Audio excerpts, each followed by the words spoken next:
Hello, everybody. It's Friday, and you're watching Local on 2. I'm Larissa Wall.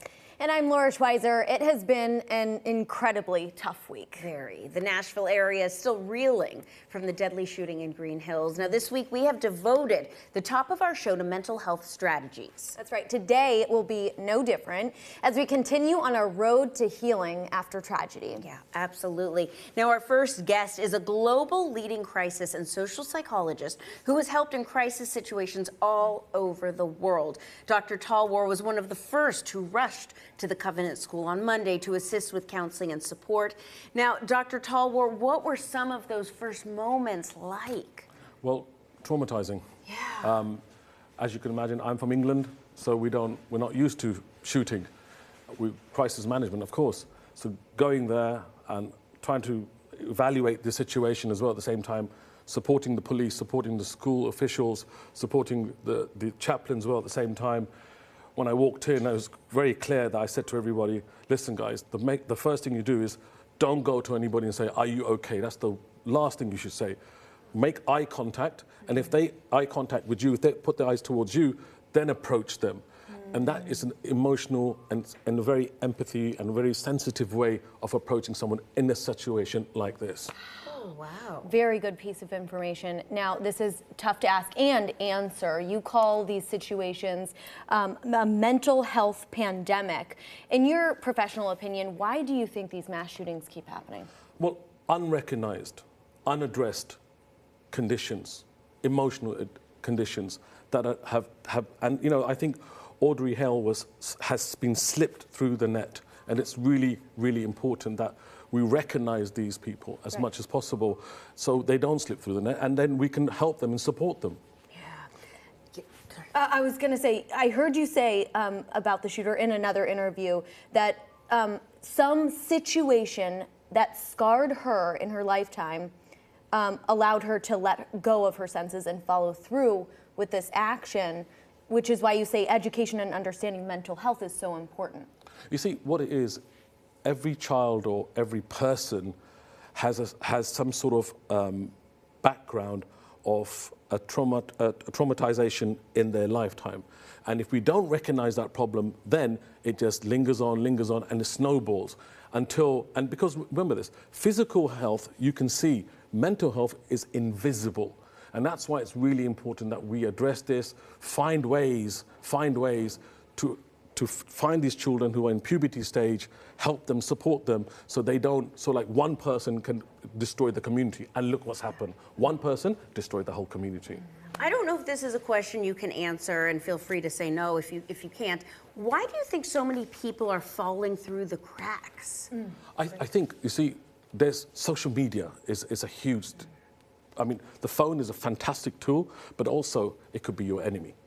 And social bullying, there's scenarios where people have access to, you know, the computer or the internet, for example. And then what tends to happen is look, you know, when I was a child, whatever my parents told me was gospel. Now, if you say something to your daughter, she's going to say, or your son, they're going to say, hold on, Dad, let me Google it first. Yes. Or ask Alexa.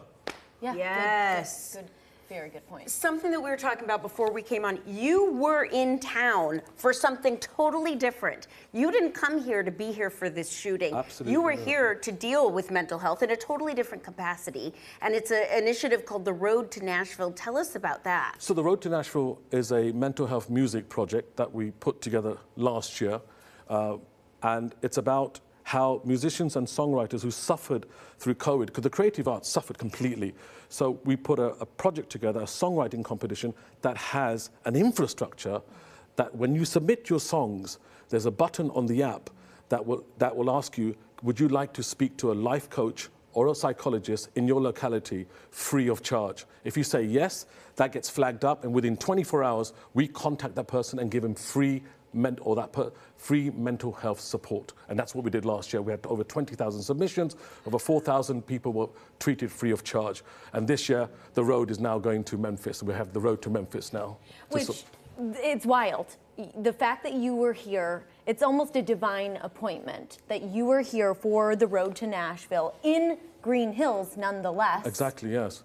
Well, do you know, I would call that as well. That divine intervention stopped me from going back to Memphis, and I stayed here.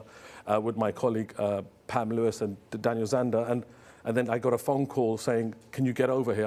I was just ready to check out, and then I rushed to the scenes, and luckily I was recognized by Vice Mayor Schulman. So that's where we are. Unbelievable. Now, you have been all over the world. I mean, you've lived all over the world and you've helped all over the world. What is one piece of guidance that you have for those struggling all over the place right now? I think it's most importantly that we should all understand that when you see someone or somebody or a child that actually needs some sort of assistance, address it immediately. Talk about it immediately. Now, the advice that I would like to give to some of the parents and the children that were part of the school, for example, or are part of this whole scenario, this horrific incident, is don't shy away from talking about it. Talk about it, but only when they bring it up, when the child brings it up. When the child brings it up, immediately talk about it, because otherwise what will happen? It will linger on. And when it will linger on, it will snowball in their mind and snowball. Because look, they'll be walking through those corridors, the little kids. The teachers will be walking through those corridors as well at the same time. So life is not going to be the same. But if we can address it now, hopefully, just hopefully, we can eliminate this memory of this. It's so wild, you know, you started out, you're obviously from the UK. It's interesting to see it from your perspective, Yes. how shocked you are and how some of us in the US are desensitized by this. Maybe not particularly because this happened in this community. What would you say that the changes that need to be made right here in the US? I think first things first is let's find the root of the problem, and that's the mental health problem. That's really, really important. Yes, look, guys, we know that 50% of the country want the gun laws, 50% don't want the gun laws. So that's something that's a different question, that's a different argument altogether. But let's address the root, and root is let's not have anybody slip through the net anymore. Let's address the problems. Let's find out what the situation is. Let's support mental health, because let's get away from the stigma of mental health. Please, guys, it's a serious, serious situation, a serious, serious problem. People die every single day. Thousands die every day. Because because you think it's invisible, don't think it's going to go away. Please, please, please. Thank you. Thank you Very so good much. information. Really, really appreciate And I'd like it. to just finish off with an affirmation for the whole Nashville and whole of Tennessee, if that's possible for you. It's an affirmation I think will support everybody. And I normally say this, it's thank you for sending me good people, good thoughts, good news, good things. Yesterday, today, tomorrow, and every single day, and each and every second. Thank you, thank you, thank you. And thank you. Seriously. Beautiful. You're Absolutely wonderful. beautiful. Thank you for your work and joining us. Yeah, absolutely. And there's a long way to go when it comes to all of this healing, but every little bit is a step in the right direction. Please visit the Unity of Faith's Foundation at tuff.earth to learn more about Dr. Talwar and his work.